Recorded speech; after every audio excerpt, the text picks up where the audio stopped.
Because what you ask for is what it gives you back. It may have some thought, but if you're going to be basic with ChatGPT, it will be basic back with you. If you want to be advanced and comprehensive, it will be advanced and comprehensive. So it's all in the prompting. It's all in what you're looking for. And you just have to take what's in your brain and portray it either on the screen when you type it or talk to it and just give it. That's why I think talking to ChatGPT is a lot easier, because you can just say everything that's on your mind and it kind of understands what you're thinking, and then it puts it all back into that format for you. Your website should work harder than your sales team. Keith McMaster, my guest on today's show, is the CEO and founder of Firefly Legal, and he brings a high-performance mindset from years of football coaching into business strategy. He specializes in building disciplined systems that help organizations operate with clarity and perform at championship levels. In this case study, we break down how my team at NetConcepts transformed FireflyLegal.com from an outdated legacy site that generated 1 or 2 leads per month to an SEO and conversion machine that now brings in a client a day. We discuss why Keith volunteered for a website hot seat critique during one of my training sessions for Jay Abraham's clients, the strategic recommendations I provided for SEO, content, and design, and how implementing those changes led to an 850% increase in top 3 keyword rankings in under 2 years. Keith shares his experience working with my team alongside Studio1 Design to create a results page featuring AI-powered case studies instead of generic testimonials.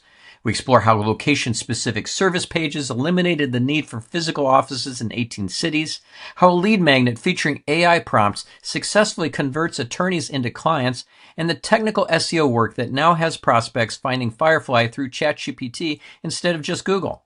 So without any further ado, on with the show. Keith, it's so great to have you on the show. Thank you for having me. It's great to be here. So first of all, let's start with your origin story. How did you end up doing what you do with what's this whole business that you're in with things like skip tracing and chasing people down that are trying to evade you?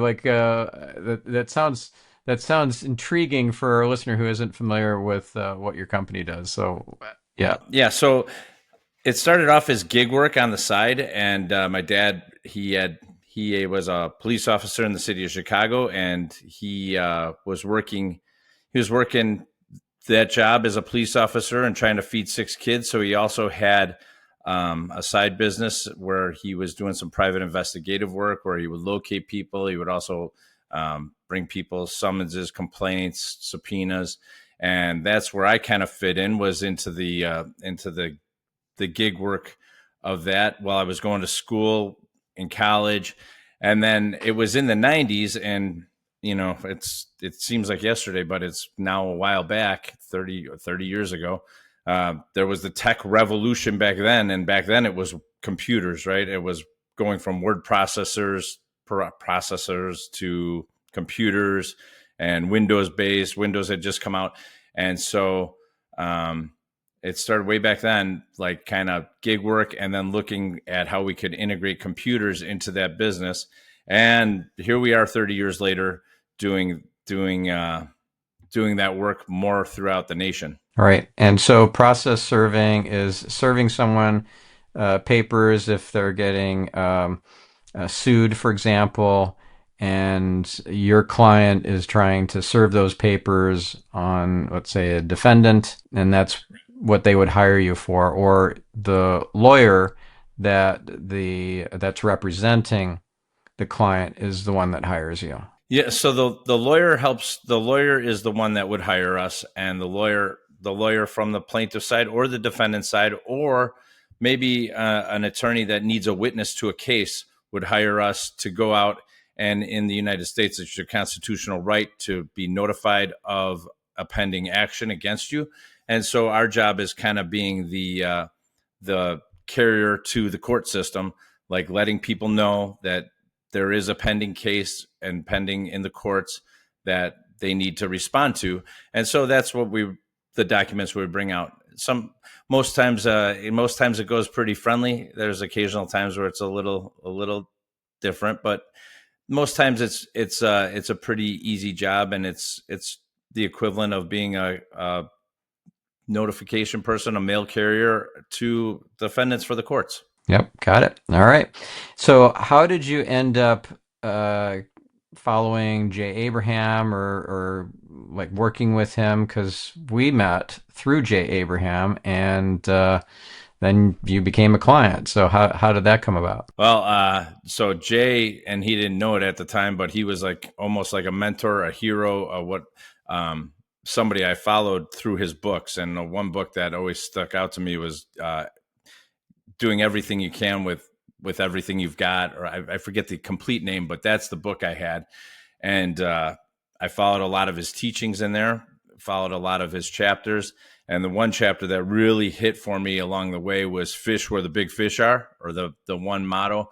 And I started looking for those volume clients, volume customers. And again, if you think about the late 90s, early 2000s, computers were just starting. So that's when we realized, if we take some of the technology that's becoming available at the time, along with some of the teachings of Jay Abraham, then we can expand into other areas. And we did. We started expanding. And it wasn't until COVID, when I really had a lot of extra time on my hands, that Jay was offering a course. I jumped in the course. You were one of our guest speakers.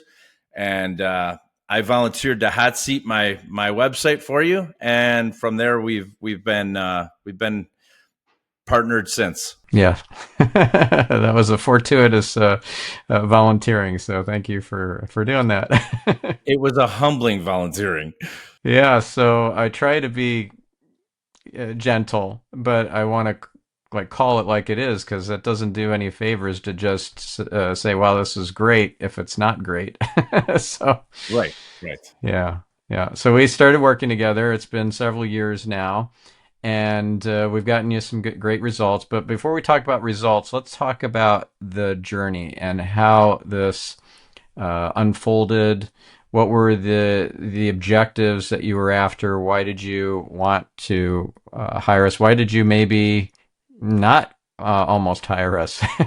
Sure. Well, the reason that I volunteered the hot seat is I knew inside that our website was old and dated and legacy. And so I needed somebody that can give me honest advice. And I wanted that feedback. I didn't just want a yes man, and you gave it to me.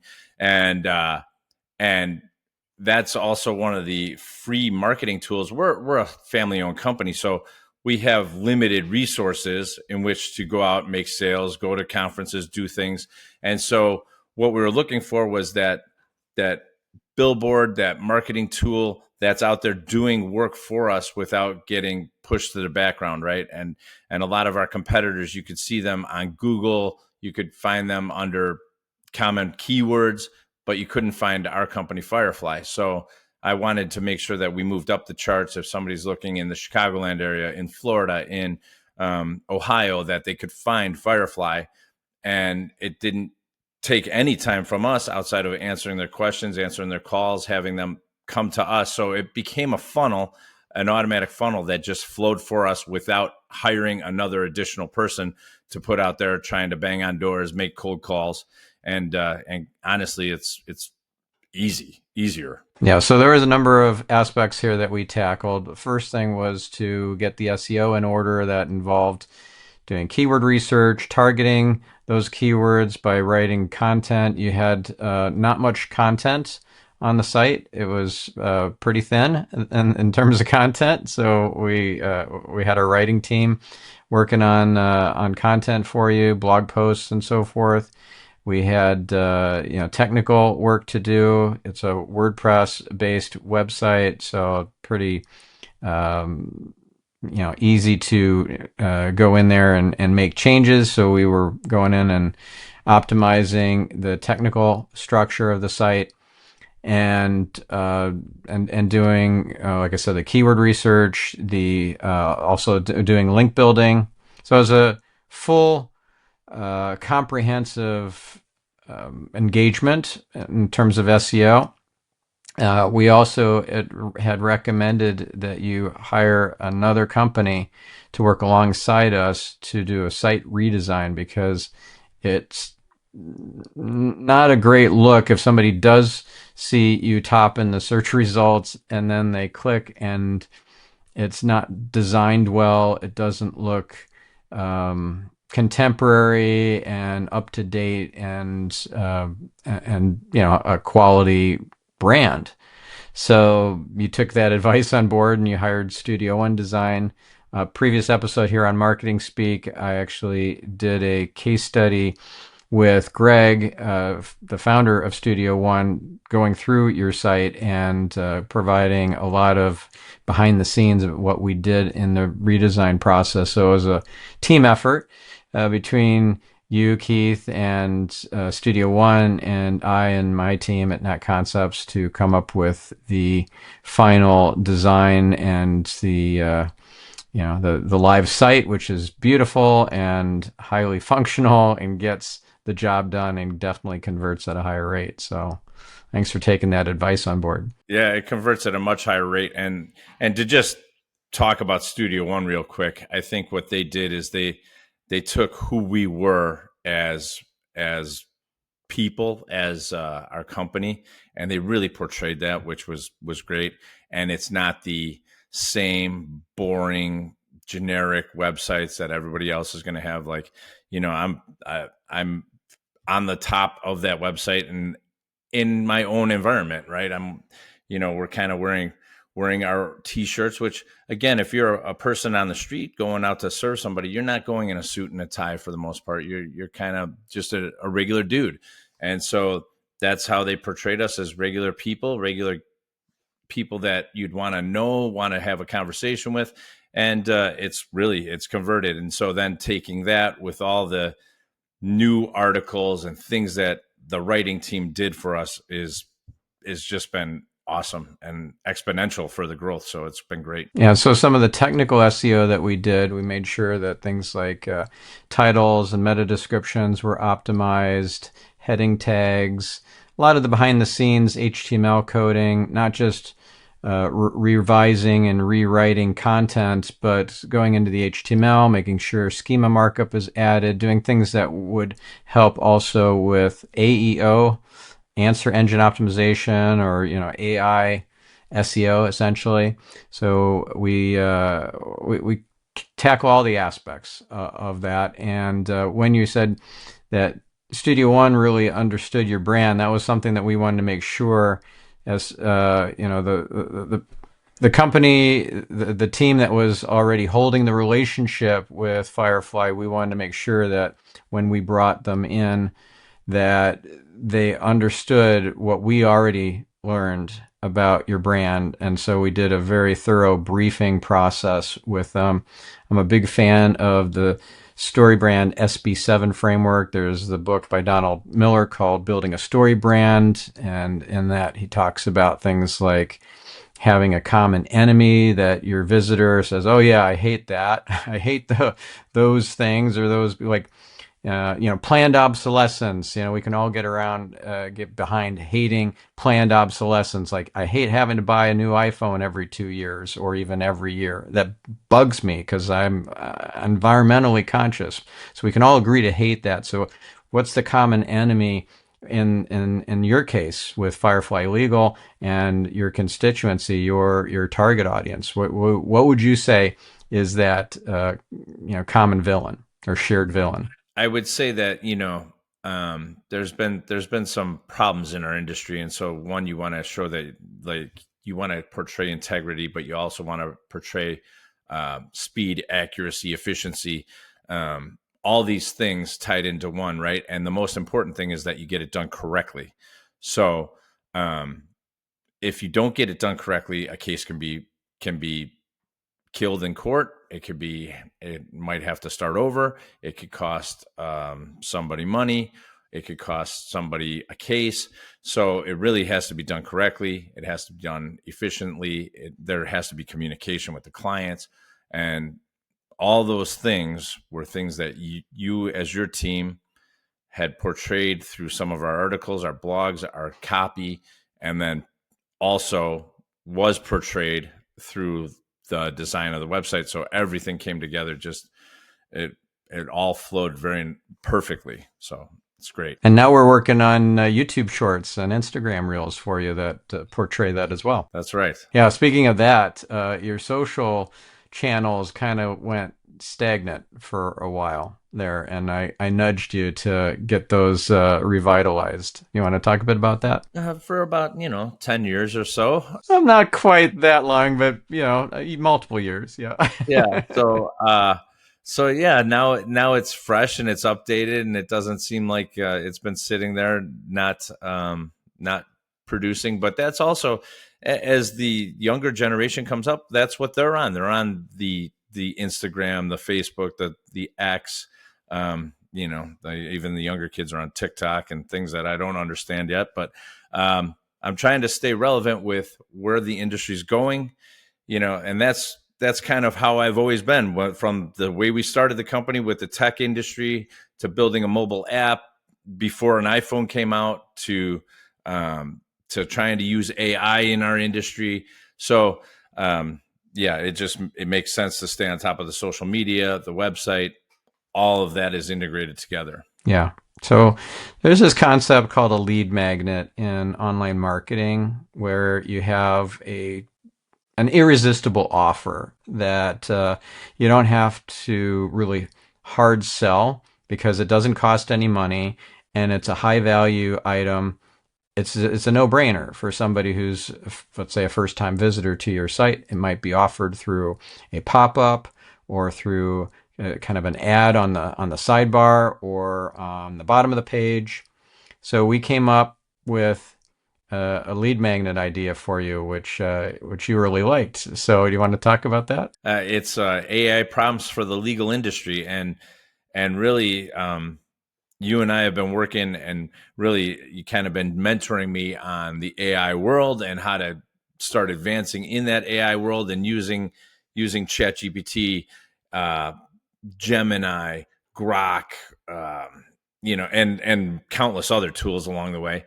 But using those AI tools, and because of using those AI tools, we're able to say, hey, you know what? We could share some of those things for our website. We could share some of those prompts that really would produce good results in the AI world for attorneys or for people with questions in our industry. And so a lot of people think it's just a question and answer with AI, and it's not. The more descriptive, the more down to the nitty gritty you get, the better answers you get out of these LLMs. So we're trying to help provide and provoke and move our clients or potential clients along that path, and say, hey, at least if you don't like our services, at least you get something that we can give to you that makes sense and hopefully helps you along the way. And then one day maybe you'll come back. If you do like it, hopefully you give us a call and send us some work, and it's a fair exchange. Yeah. So if your primary industry, or one of your primary industries that you're targeting, is the legal industry, and you offer a high value lead magnet in the form of prompts and tools for AI that will really help up level their skill and the output that they get from AI, every time they use that new prompt or new approach or that new tool, hopefully they'll remember you, or at least some of those times, and that will make them more inclined to work with you or hire you when they have a need for it, even if they don't have a need right then and there. So one of the tools that we did the research, my writing team did the write-up of this. I think it's 10 or 15 page PDF document. Might be 30. Okay. It's a good document. It's a great document. Yeah. And it's all pretty looking, because Studio1 did a great job with the design of it. But yeah, it's really about the content of it and the value that it conveys. Even if it's a pretty document, it needs to deliver on the promise of really saving the reader a lot of time and improving their productivity with AI, which I believe it does. And so, they're probably familiar with some of the tools. Harvey, for example, Harvey AI is pretty known in the legal industry as a legal focused AI platform worth now multiple billions of dollars. So they're doing really well. But some of the other tools that we highlighted, I bet they hadn't heard of. And so we did all that research. We also figured out the different kinds of prompting approaches, act as a expert in such and such field, etc. Act as like your Jay Abraham or a mix of multiple top copywriters and marketing experts and do this thing for me, and then they'll get better output, and that could make a huge difference in what strategy they end up implementing, or the document that they end up using as kind of a North Star for their business in some fashion. So yeah, really great lead magnet there. Yeah, and again, it like for me, our business is all about helping people, right? Whether it's helping attorneys get things done or helping people know that they're notified. Here again, we're helping people learn this brand new world of AI, and who knows, maybe they can help somebody else learn that. But just the whole act as an expert, I put that almost to at the end of or at the beginning of every single prompt. As an expert in X, tell me how I can do A, B, and C. So, and I try and be descriptive and give those prompts. And so again, it's all about helping people. And I think that this is a free tool that's on our site that you can grab, and hopefully it helps people out and helps our legal industry out and helps somebody else out along the way. So, yeah, another trick that you might want to add to your prompting game is ask the AI to ask you questions to clarify and provide better output. So if you have any questions, to clarifying questions to ask me that will make for better output, please ask me now. I think where that works out is when we were trying to create a results page for the website. We were building the case studies, and I put in all the information, and then I asked it, what am I missing? Ask me ask me questions that can fill in the blanks that makes this a better case study. And it's been great. And I've used it not only for Firefly's side, I've used it for my own personal information as well. Yeah, for your own personal brand site that you're going to be launching here soon. Correct. Awesome. Well, we'll talk about personal brand in a little bit, but let's go deeper down into the rabbit hole of a results page. So you have, actually, by the time this goes live, this episode, we might have the new results page live, but we may not. Depends on Studio1 has to code the page in this the section of the site. But let's juxtapose these two different ways of doing things. The testimonials kind of praise page approach, which is what we have on the current site, but we're about to go live soon with a results page. What's the difference in your mind and in the potential client's mind of a testimonials page versus a results page? Well, I think so. When we started the redesign, I think what was missing was the social proof, right? We didn't have social proof. And so we started building the social proof, right? So, that was step one. And that would include things like logos of some of the bigger clients that you work with over multiple engagements, testimonial quotes, even videos. If you could get those are harder to get than just the text quotes. But social proof, very important. And so, like, that's where we started. That was step one. But then, as we've gone along, it was, how can we make this better? How can we show even more that we're experts in our field? And that's where, when we were discussing it, you were like, can you create case studies? Can you do certain things? And you know what? With AI, with thinking, with my staff, with different things, we could create those things. And now you have an even more compelling story to give to a potential person visiting your site, a potential client. And and that's not just, hey, my friend Joe just gave me these guys are great. This is like, we've done this for this client and this result happened and here's what it provided, right? So you've got testimonials, you're not losing those. You've got your social proof with you got your logos, you've got your associations that you're involved with, but now you've got real life, how can I help you succeed? And here's some different ways. And these are out of the norm ways. And these are case studies of things that maybe you've never seen, thought of, or heard of that can help you as a potential client in the future that we're thinking of. Yeah. So you alluded to this already, but I gave you a fair bit of AI training to help up-level your personal AI game so that you could get more output and more value out of your LLM usage. So do you want to talk about that? And then we'll move into how you used AI to get these case studies drafted. Sure. I mean, I guess it started with ChatGPT. I was on it. I had the $20 platform or whatever, and you're like, you know what? You gotta upgrade that. Get the best version available. And I did. And one of your suggestions was just talk to it all the time. You've got thoughts, talk to it. Let it know you. Like it, and with the memory system built into the, in the earlier ones, the memory wasn't so good unless you paid for it. Memories are getting better and better and better. But the more you talk to it, the more it knows you, the more it knows your voice, the more it knows your thoughts, everything about you. As a matter of fact, ChatGPT refers to me as Coach Mac all the time. Like, okay, coach. And it just refers to me as coach.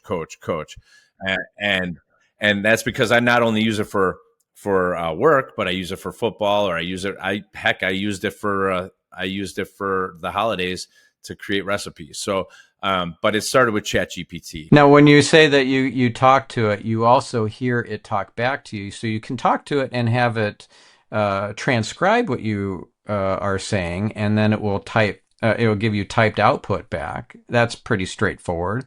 But when you have a conversation with ChatGPT, because it can speak back to you, that opens up a whole wealth of opportunities where you can now work on things where normally you would be just dealing with dead time, sitting in traffic. Maybe you could listen to a podcast, but here you can get real work done if you're having a conversation with ChatGPT while you're sitting in traffic. Yeah, and you know what's cool is and this is it's not a promotion, but I drive a Tesla, and Teslas have Grok built in.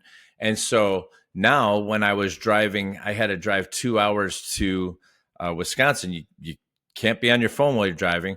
But while I was driving those 2 hours, I could have a conversation with Grok and then have that transcribed, and it would be sitting on my computer when I was done. So if I thought of an idea, I did not lose it. So I used Grok from my car that way. I also use Comet from Claude as just a different version of an internet browser, using Gemini in almost everything I do with the Google Workspace. So it's really all combined. And then to go back to your case studies, I gave ChatGPT, here's some of the things I've done, and here's some of the results that have happened. I need to build a case study. And when it gives you the case study, again, the more descriptive you are, the better results you're going to get. I probably wasn't as descriptive as I needed to be to start, and it gave me a brief summary of what a case study was. And I expanded on it somewhat. I put it into Gemini. I asked it a couple of questions, and I sent it to you. And then I sent it to you, you're like, no, we got to build this out a lot more. This has to be compelling. This needs to be a good story. There's so much missing here. Let's figure it out. Ask ChatGPT to ask you what is missing. What can make this more compelling? So I started asking ChatGPT to compose questions, ask me questions, and let me give you answers back. And with doing that, we built out way more comprehensive case studies. And way more interesting, with great storytelling. Like if you ask ChatGPT to ask me questions that will give the case study a better story arc, then it will do that. But if you don't ask, then you won't get, probably. Right. Because what you ask for is what it gives you back. So it may have some thought, but if you're going to be basic with ChatGPT, it will be basic back with you. If you want to be advanced and comprehensive, it will be advanced and comprehensive. So it's all in the prompting. It's all in what you're looking for. And you just have to take what's in your brain and portray it either on the screen when you type it or talk to it and just give it. That's why I think talking to ChatGPT is a lot easier, because you can just say everything that's on your mind and it kind of understands what you're thinking, and then it puts it all back into that format for you. Yep. It's awesome. All right. So what is the what is this idea of a results page? Why wouldn't you just call it still testimonials, or testimonials and case studies, or case studies or success stories? Like, why the term results? I think because that's what clients want. They want results. They want answers given back to them. And so that's what we're going to provide, is results for you. And so whether it's results with the case studies that show that, or whether it's clients that give us a small little quote, or whether it's we're part of these associations, you're going to get results, because we are professionals and we're continuing to try and get better and better at our craft and get better and better results for our clients. So I think results hits with our clients. I think results hits with clients across all industries.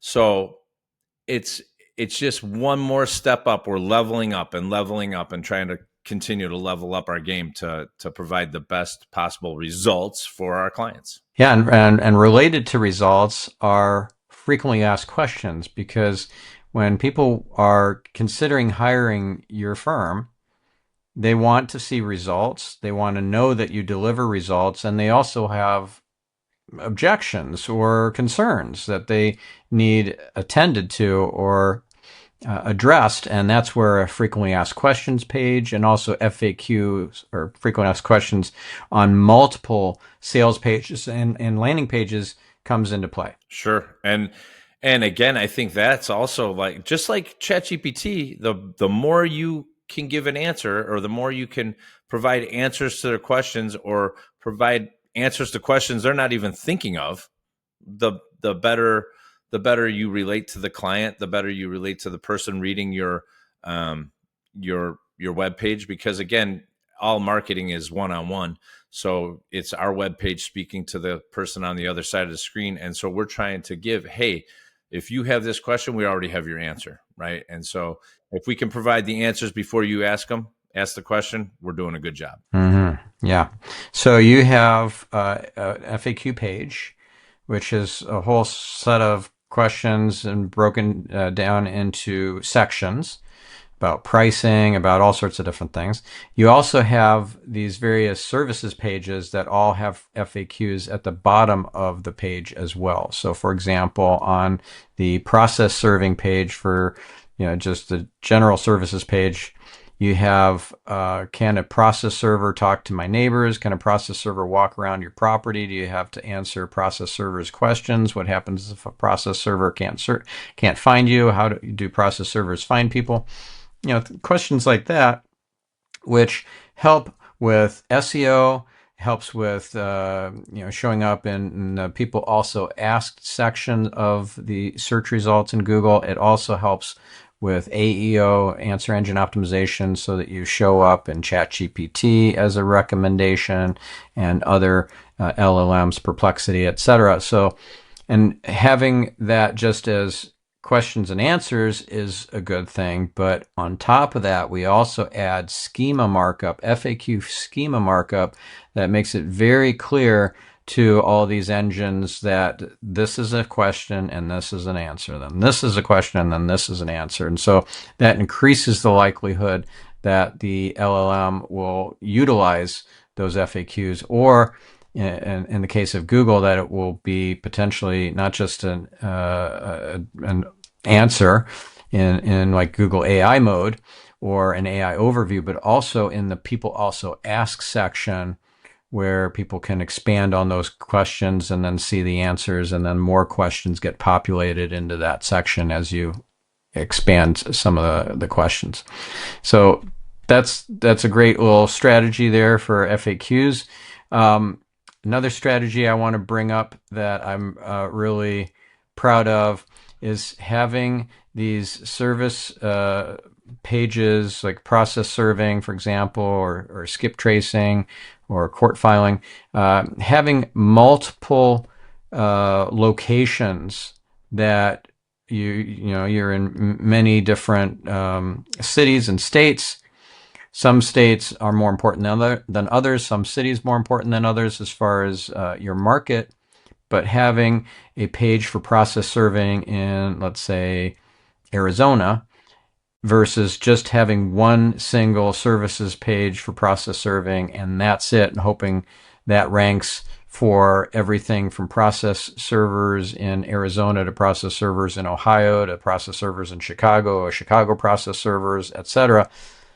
That's not likely to happen if you just have a single page trying to target all of those location focused keywords. So we have a range of different pages that cover these different markets with the combination of the location plus the service.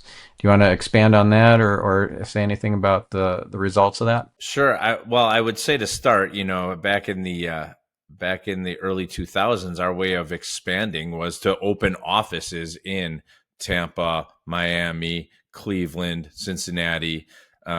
So we had offices. We had, I think, 18 different offices at one point, and you were listed in the yellow pages or maybe in the local Google Maps listings.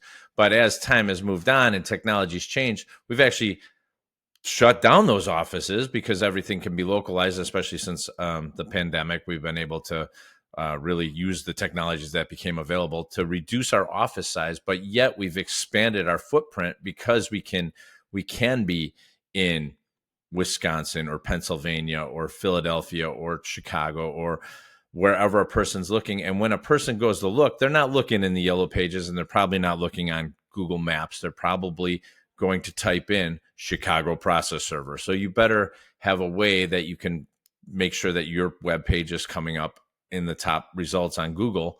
Or Illinois, we need a person in all of Illinois, or we need Florida, or we need, hey, there could be Jacksonville in Florida. So, that those different ways expand your footprint without having to expand your square footage, and you can service a lot more area and a lot more people with a centralized product. So it's been great. Yeah, awesome. So let's talk a little bit about the results. What have you seen over these couple years of us working together so far? What are you getting in terms of leads and signed clients and rankings, traffic improvements, all that sort of stuff? What's been the result for you? So it's scary to think, but before we started working together, I don't think we were tracking where any results came from, how they came from, or any of that. So we would get a call, and it was generally a referral, which referral's a great way, but there were so many more ways. Again, what we were looking for was something out there selling for us that when we couldn't be. And what we did is we implemented a system of tracking. Where did it come from? How did it come from? And then we implemented onto our webpage a way to schedule an appointment. And so we'd have appointments scheduled. And all of a sudden our tracking went from, we got a couple of leads when we started working. But as the SEO took off and as the website got built out, a couple leads turned into a couple more. And so I think Jay Abraham always talks about double and then redouble and then redouble. Well, that's what we were doing. And then you started seeing the results just up and to the right every month, right? And so it became a thing to where, we were converting one client maybe a month to two clients a month to four clients. And then I think we started converting over a client a day. So when you think about that, a client a day, that's, and you don't know what the lifetime value of that client is going to be. It could be a one-time client or it could be multiple overtime. And what's really cool is because, and I wanted to mention this earlier, as you were speaking to the OEM and LLMs, is we actually had one come in the other day that said, "Hey, found you on ChatGPT." And like, oh, that's cool. Like, so that's a brand new way, right? Whereas people generally say, "Oh, I found you on the internet. I found you on Google. Found you on ChatGPT." So that was kind of fun. Yeah, well, hopefully that's one of many to come. So, Right, right. one thing about ChatGPT leads is that they are persuaded. They believe the LLM has already done much of the due diligence for them, and they can just go ahead and hire you. So, Yeah, perfect. yeah, pretty cool. Kind of taking a referral strategy and mixing it with technology and implementing the best of both worlds. So Awesome. So, do you want to share any of the specifics around the results? I know we have a case study write up on my site that that you approved for publishing. It's got some good stats there, like 850% increase in top 3 position keyword rankings over in less than 2 years' time, which is pretty cool. just insane. And that's, I mean, I really want to find those conversions because I think that's an insane number as well. It's I believe it was something like 400%, in conversion. So Yeah, 400% increase. Yep. In qualified leads. you just can't go out and get that and at any conference or cold calling, or you're just not going to get that, right? Most people aren't answering the phone. Most people aren't looking at your flyer. Most people aren't, looking you up unless they are prompted to look at you. So, yeah, that's a huge increase. And,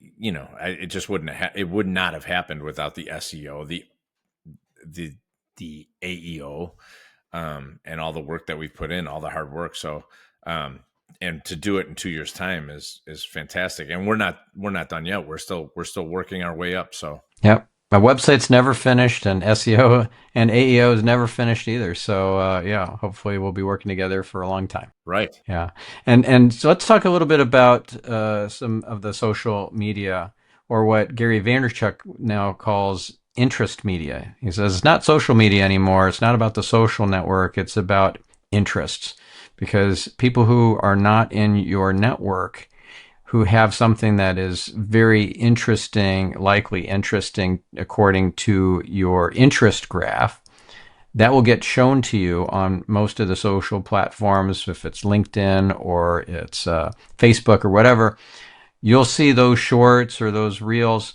if they're likely to be interesting to you, regardless of whether that person is in your network or even a friend of a friend of a friend. So we're working on some interest media posts and videos and stuff. Do you want to talk a bit about that? Well, it's kind of cool. Some of the little shorts that we've just begun and just started. We're using my own, again, to go back to us being a personal brand and going off our website. We're using my voice to voice over some of those cool shorts, and then we're hitting quick with quick just grabs, right? And so I'm the same way. Like if I get caught in the death scroll, if it doesn't grab my attention, it just goes past. But we think that the little shorts that we're putting together are just long enough to keep a person's interest, long enough to, or not too long to where they just don't want to listen to it, and then memorable enough to where they'll remember your brand later on. Or maybe it's one of those touches that you need along the way to remember your brand. Yeah, so a YouTube short, I don't know if the listener is aware of this, but a YouTube short can be as long as 3 minutes now. This has been the case for well over a year now.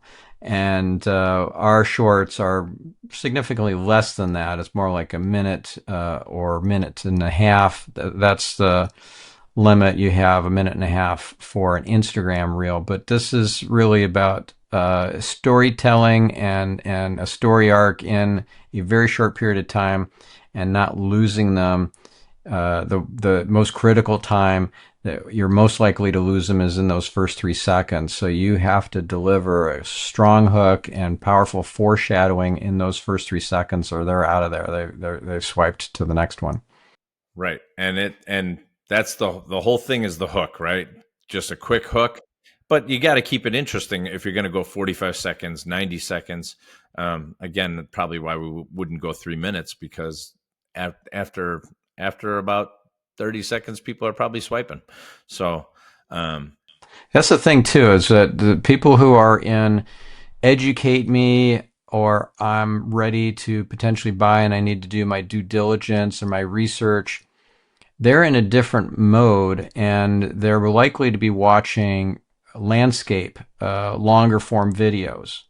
Whereas the portrait mode, short form content, reels and shorts, those are for people who are kind of bored, or they have a minute or two where normally they would just be kind of zoning out looking into the distance, but now they can whip out their phone while they're sitting and waiting in the grocery aisle, or a grocery register line for their turn at the register. So this is where creating shorts and reels is a different strategy than creating long form video, and you have to really keep them engaged, because the average attention span of a reel or shorts watcher is probably much less than a goldfish.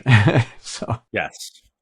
And myself included. So I get it and I understand it. So, we went with you as the voiceover. We played around with using 11 Labs to clone your voice, and it just it's more authentic. Yes, 11 Labs is incredibly good, but it's just more real when you can get the person, in this case you, Keith, the client, to give us the voiceover directly, rather than us having to rely on 11 Labs. And now, if we're creating hundreds of shorts for you, we're not going to bury you in a bunch of voiceover creation. We're going to use 11 Labs. But in this case, you did such a great job. You got such a great radio voice. We wanted to utilize that, and you were game to do it. I got a face for radio.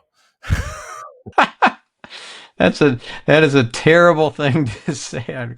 That's a yeah. Let's not use that.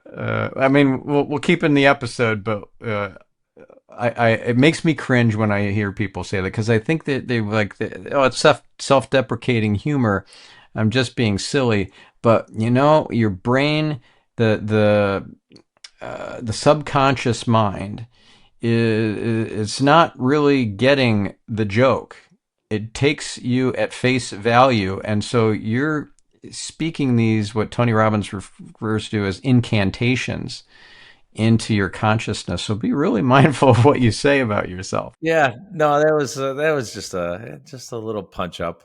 But I going back to the voiceover, I think when I read those shorts that you guys are trying to portray to clients, I'm trying to also give my own inflection, right? And 11 Labs will do a great job, but I may want to emphasize something a little more than what they would emphasize or where they would emphasize. So, a couple of takes, and you guys figured out how to put that all together and make it look so pretty. Like it's gorgeous. So, Yeah, we used a lot of AI, of course, and stock video and stock photography and various effects and graphics and transitions and all sorts of cool stuff. So yeah, it's really amazing what you can accomplish with video editing and with AI these days.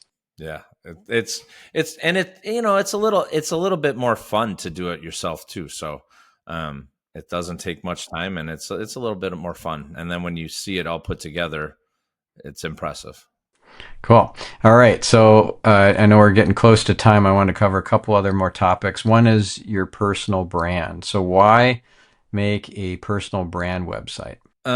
So my whole thought is, and if I think if you follow some of the things that I really, or things that I believe in life, is helping other people, right? Whether it's being a football coach, whether it's being a business person, whether it's serving people out on the street, like it's to help people. And so it took me 30 years to figure out so many of these shortcuts, right? And if I can help another entrepreneur or another business person or another employee to help advance their journey through business, my goal is to help them. And so not everybody can afford a Jay Abraham. Not everybody can afford Tony Robbins. Not everybody can afford, a lot of the experts out there. And so maybe I can be a conduit to them getting to that point, or fast tracking them to that point, or point them in the right direction of there's a lot of cool things.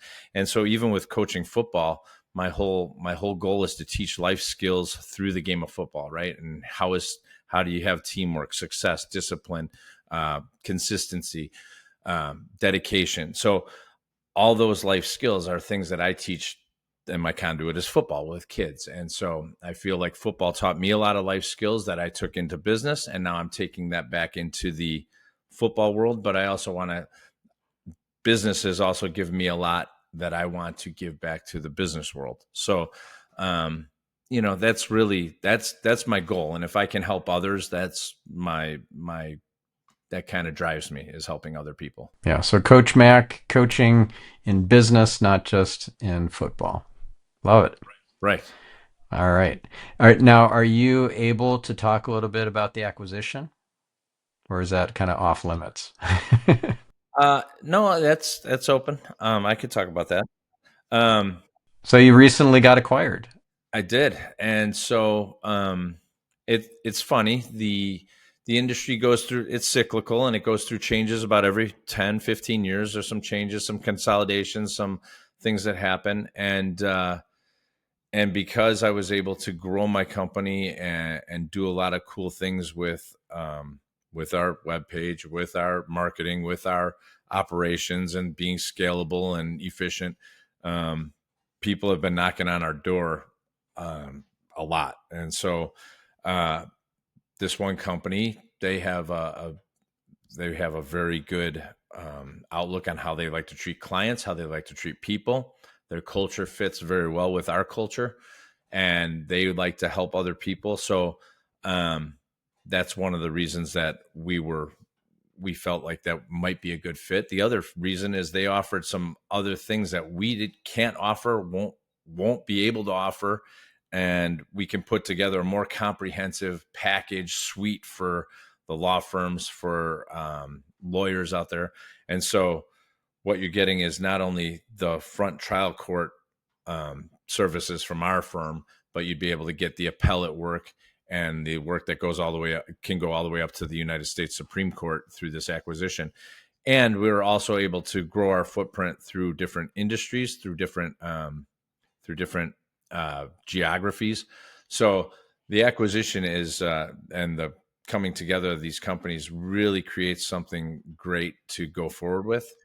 And so it's exciting. It's an exciting time, and it's just the next step in our journey as a company to where we're headed. So it's fun, and it's fun to find a team that you think can work together. So, yep, awesome. And they acquired multiple companies over the course of this year, 7, I think, right? Yeah, they've acquired 6 in our industry, and I think 3 or 4 in the appellate industry. And so, yeah, there's a lot of great stuff going on, and we're going through a complete rebrand. So we're going to see how that all works out, but it's going to be fun. And yeah, so now Firefly is actually a Proceed service. So Proceed is the parent company of Firefly. Yeah, proceedlegal.com. Correct. Yeah. Well, best of luck with that integration and rebranding and expansion process, and we'll be here to help you through that and make it more successful and more impactful, and make things easy and painless as much as possible. Yeah, and I've given the highest recommendation that I can give to everybody at the company, and I'm hopeful that that things will proceed in the future. So Yeah. Yeah. So thank you for that. And thank you for all the kind words that you've said to the powers that be inside of Proceed, and for being such a great client. We're just really so delighted to work with you. You're just a joy to work with, and you've got such a great heart, really purpose driven mission and drive to succeed and to help people. So, thank you for being you and for choosing us. yeah, and I the feeling is completely mutual after our I think we've been working together 3-5 years, something like that, or we met along the way 5 years ago, and we couldn't have gotten to this point without the tutelage of everything that you've taught me, and it isn't just the website and isn't just SEO. It's a lot more. Like, we have good conversation just about life. So it's been fantastic, and I appreciate everything you've done for our company along the way. So I would give anybody that's listening or watching the highest recommendations to Stephan and his team. So Thank you. Very kind. Very kind. Thank you. And thank you, listener. Thank you for listening to this case study episode. So now I hope you take some action from what you learned and apply it in your business, apply it in your life, make the world a better place. We'll catch you in the next episode. I'm your host, Stephan Spencer, signing off. If you want to hear more real-world SEO and conversion case studies like this one, then go check out episodes 231 and 461 with Chris Parker, episode 381 with Brandon Yosha, and episode 188 with Dan Gall. And always, please do check out the show notes, transcript, action-based checklist, and all the URLs mentioned in this episode that you just heard at marketingspeak.com/531. If you enjoyed this conversation, please share the episode and, more importantly, the entire show Marketing Speak with a friend. It'll really help this podcast grow in reach and impact. Thank you.